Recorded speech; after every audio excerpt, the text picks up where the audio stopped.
Alam mo ba, ang Dumangan Prime Inc. ay nagkaroon ng demo trial sa Tarlac? Ginawa ito sa Moncada, La Paz at Tarlac City. Parehong area ay nilagyan ng nakasanayang abono o NPK, ngunit isa lamang ang nilagyan ng DPF upang mas mapagkumpara ang dalawa.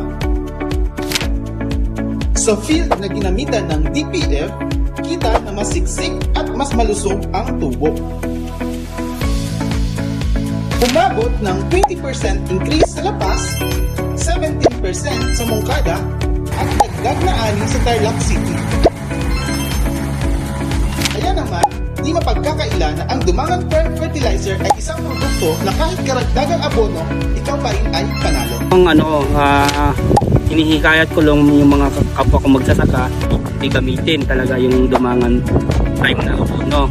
Kasi ako, sasabihin ko na, subok ko na kung gaano kaganda yung ani ko para dati. Itong 8,000 na to, dati 87. Tapos ang treated lang ngayon ng Dumangan, kalahati lang.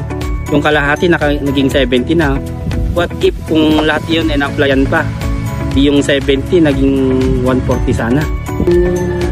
Unang application pa lang nung Dumangan fertilizer, kapansin-pansin na talaga yung talab niya. Nakikita mo kasi sa puno na parang masigla siya, mabilis lumaki, at saka mabilis kumapal yung puno niya.